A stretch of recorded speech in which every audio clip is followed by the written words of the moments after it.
For every action, there is an equal and opposite reaction. After President Trump levied 25% taxes on $200 billion in Chinese imports, China reacted with 25% tariffs on $60 billion worth of American products. Workers here at the Port of Los Angeles are concerned about what this means for their jobs. The Port of Los Angeles and the Port of Long Beach combined to form the biggest port in the country.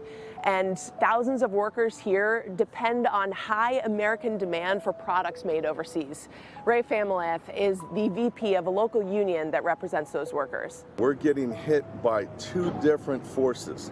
Okay, one is the trade war, because over the next 30, 60 days, when orders stop going to factories overseas in China, that's when the ships are going to slow down in arriving the Port of Los Angeles and Long Beach, which would mean less work opportunities for my longshore men and women. It's just not imports, it's U.S. exports. We want more countries buying our exports, because then we've got containers going out of our port that we're handling. Do you think that we could see more terminal operators turning to automation to fill these jobs that were previously filled by human beings because of the tensions of the trade war?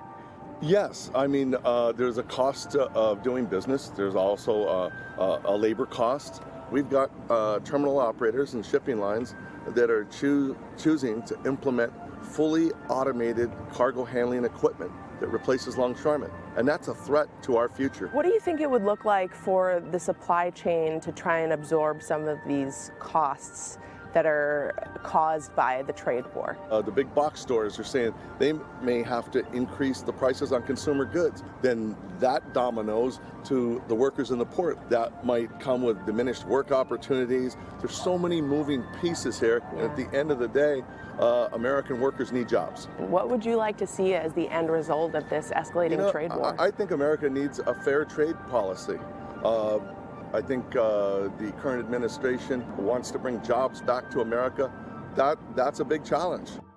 Once these shipping containers leave this port, they'll head to warehouses. And there's a technology company that helps retailers with that first part of the supply chain, Next Trucking. They connect stores like Walmart to a network of 16,000 drivers who can transport their cargo. And while this trade war with China presents a lot of uncertainty and makes it hard for Next Trucking to plan too far ahead, business right now is actually good. Last year, we observed a huge surge in volume at the port of LA and Long Beach, because importers were trying to push the inventory before the tariffs kick in, and the ports were completely congested.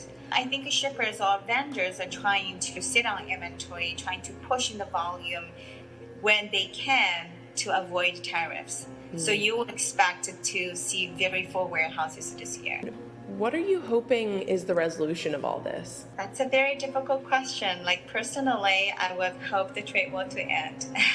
I think ultimately the cost of storage, shipping, tariff, per diem will be passed on to the final retail price to the consumers. Consumers might not see it immediately, but the next wave, they will probably see it.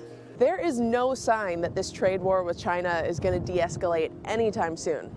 A lot of unknowns remain for the workers who help bring products from overseas to store shelves and the consumers who buy them. Everyone here at the Port of Los Angeles is just waiting to see how wide that ripple effect will be.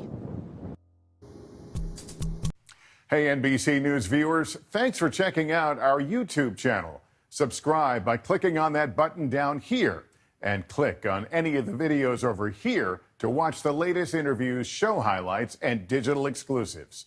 Thanks for watching.